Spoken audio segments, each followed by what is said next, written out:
G'day and welcome to episode 21 of Wine Week. I'm Danny. And I'm Brad. And look, happy birthday to us. So let's hook into some wines. The first one I'm going to have a look at is a Heathcote Piggy's Hill Riesling from the Eden Valley. Now, the Heathcote guys are probably best known for their reds, especially their top-end reds. The Hill of Grace, world-renowned and deservedly so.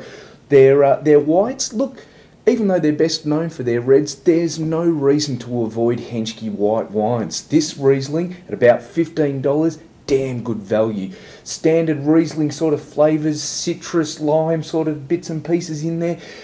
This one I'd put together with, say, maybe a chicken pasta, something like that, at $15, bloody good value. If you can afford the extra 10, have a look at the Julius Riesling, but the Piggy's Hill, damn good, hook into it. Yeah, it's probably about the cheapest Heathcote wine you can get into, so worth having a look at. I'm going to have a look at a wine from the Yarra Valley this week, and I happened to spend a bit of time in the Yarra Valley last weekend, so hello and thank you to everyone who looked after me over the weekend. Had a great time up there. The wine I'm going to have a look at is the Coldstream Hills Cabernet Sauvignon from 2005. I've picked this one out of a whole bunch that I tried over the weekend because Yarra Valley is quite well known for its Pinot Noir and its Chardonnay, so they produce fantastic out of those two varieties.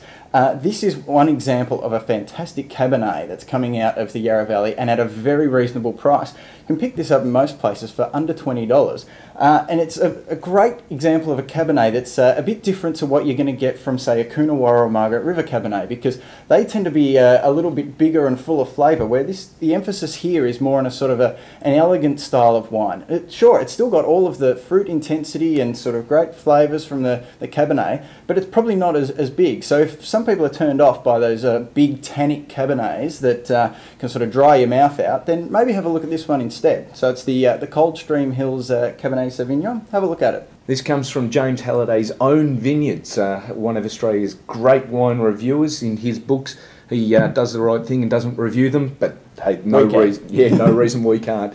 The last wine we're going to have a look at this week is a Taltani. This is a big Shiraz from Heathcote. Now, most Australians probably think of Barossa, Margaret River in their first places to think of reds, maybe the Coonawarra. But look, Americans have worked out that Heathcote can produce some unbelievably good reds. The prices on them have scaled up over the years, especially for our American friends. You know, they'll pay up to $1,000 for something like a Wild Duck Creek. But the Taltani, this one, get in on the ground floor while the going's good and you don't have to pay those exorbitant dollars. Beautiful big jammy notes on it, lovely peppery finish on it, just exactly what you'll expect to find in the best of the Heathcote Shiraz. This is around about $40 a bottle, so it's not cheap, but gee, unbelievably good drinking once you open these up. Yeah, and Heathcote Estate still producing some great Shiraz, and great to see Taltani bouncing back too after a little bit in the wilderness as well.